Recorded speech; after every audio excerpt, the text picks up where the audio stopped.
میں علماء سے دستبستہ عرض کر رہا ہوں، چاہے مولانا فضل الرحمان صاحب ہیں، چاہے وہ مولانا احمد لدھیانوی صاحب ہیں، چاہے مولانا محمد طیب طاہری صاحب ہیں، چاہے مفتی تقی عثمانی صاحب ہیں، یا دیگر جماعتوں کے بڑے بڑے ذمہ داران ہیں،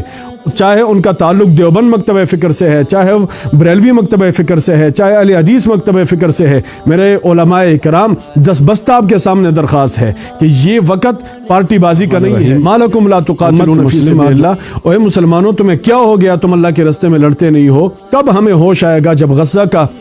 صفایا ہو جائے گا، جب غزہ کے مسلمان صفحہ ہستی سے مٹ جائیں گے۔ معذرت کے ساتھ مجھے یہ کہنا پڑ رہا ہے کہ وہاں پر سوائے جمع خرچ کے اور کچھ نہیں ہوا۔ پورے پاکستان کے علماء آگے، انہوں نے قراردادیں پیش کی، انہوں نے سب کچھ کیا، لیکن آگے سب کچھ یہ چیپٹر کلوز ہو گیا۔ 1.5 ارب مسلمان دنیا کے اندر آباد ہیں۔ اگر 50 لاکھ مسلمان بھی اعلان کر لیں کہ ہم نے غزہ جا کر کے اپنے مسلمانوں کی مدد کرنی ہے، تو مجھے اللہ کی ذات پر بھروسہ ہے کہ کوئی صہیونی ریاست وہاں ان کے اوپر ظلم و ستم نہیں کر سکے گی۔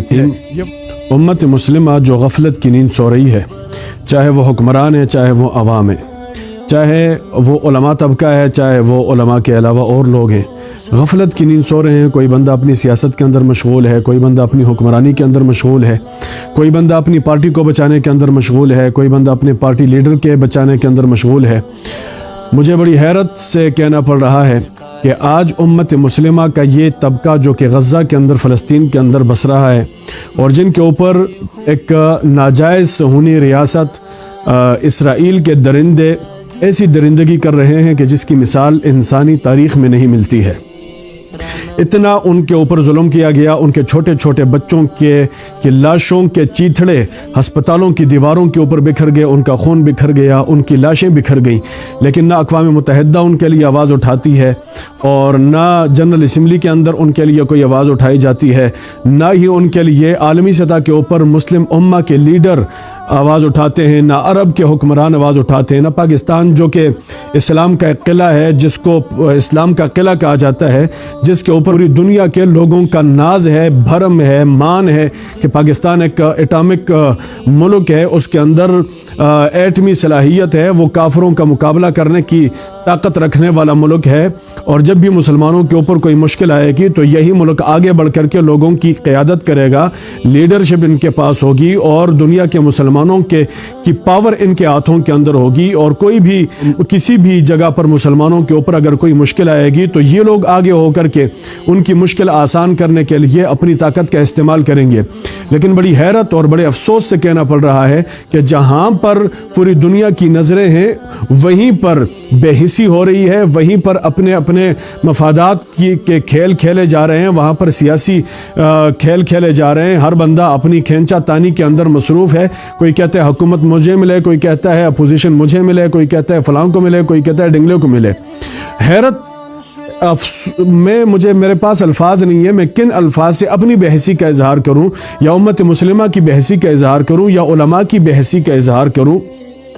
آخر کب ہمیں ہوش آئے گا؟ آخر علماء کا طبقہ کب بیدار ہوگا؟ قرآن مجید کے اندر سورہ نساء کے اندر اللہ پاک فرماتے ہیں مالکم لا تقاتلون فی سبیل اللہ، اے مسلمانوں تمہیں کیا ہو گیا، تم اللہ کے راستے میں لڑتے نہیں ہو؟ مالکم لا تقاتلون فی سبیل اللہ والمستضعفین من الرجال والنساء والولدان، اور وہ کمزور بوڑھے بچے عورتیں جو کہتے ہیں ربا اس بستی والے ہمارے اوپر بڑا ظلم کر رہے ہیں، انہوں نے ہمیں بڑا ستایا ہے، ہمارے لیے تو مددگار بن جا، تو ہمارا کارساز بن جا۔ تو کارساز کیسے اللہ بنتا ہے؟ اپنے لاٹھی اٹھا کر کے اللہ کسی کے پیچھے نہیں جاتا، بلکہ مسلمانوں کو ہمت دیتا ہے، مسلمانوں کو جذبہ دیتا ہے، مسلمان جا کر کے ان لوگوں کی مدد کرتے ہیں۔ جس طرح مکے والوں کے اوپر ظلم ہوا تو مدینے والوں نے آ کر کے مسلمانوں کو آزاد کیا، ان کو چھڑوایا، اور اللہ پاک نے ان کو فتح عطا فرما دی ہے۔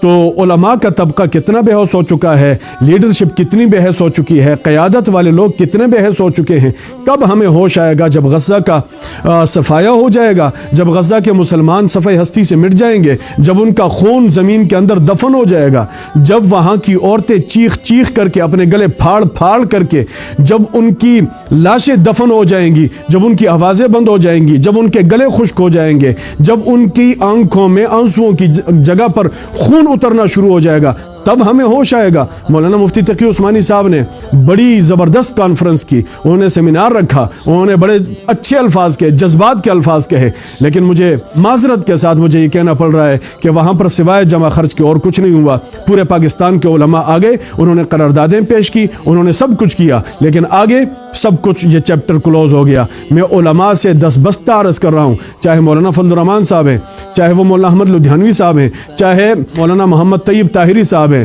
چاہے مفتی تقی عثمانی صاحب ہیں، یا دیگر جماعتوں کے بڑے بڑے ذمہ داران ہیں،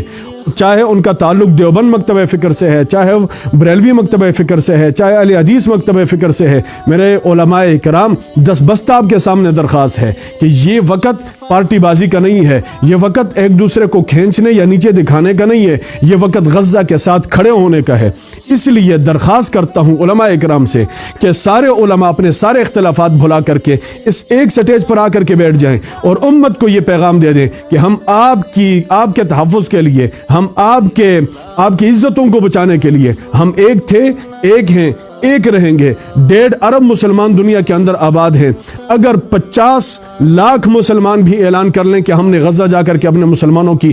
مظلوموں کی مدد کرنی ہے، تو مجھے اللہ کی ذات پر بھروسہ ہے کہ کوئی صہیونی ریاست وہاں ان کے اوپر ظلم و ستم نہیں کر سکے گی، لیکن ان کو پتہ ہے کہ ہم ان کو ماریں گے، وہاں سے کچھ بھی نہیں ہوتا۔ اس لیے علماء اکرام کی خدمت میں درخواست ہے، اپنی مسجدوں کے اندر کم از کم قنوت نازلہ کا اہتمام کرنا چاہیے، اپنے گھروں کے اندر نوافل کا اہتمام کرنا چاہیے، روزوں کا اہتمام کرنا چاہیے۔ شعبان کا مہینہ ویسے بھی رمضان کے بعد کثرت سے روزے رکھنے کا مہینہ ہے، اس لیے علماء اکرام کی خدمت میں درخواست ہے کہ اپنے بیانات میں دوسرے موضوعات کو ذرا چھوڑ کر کے اس مسئلے کے اوپر آواز اٹھائیں، تاکہ کل قیامت کے دن ہم کم از کم اللہ کے سامنے کہہ تو سکیں کہ اللہ ہم سے جتنا کچھ ہو سکتا تھا ہم نے کیا تھا۔ اللہ پاک ہمیں ہمت کرنے کی اور غزہ کے مظلوموں کی مدد کرنے کی توفیق عطا فرمائے۔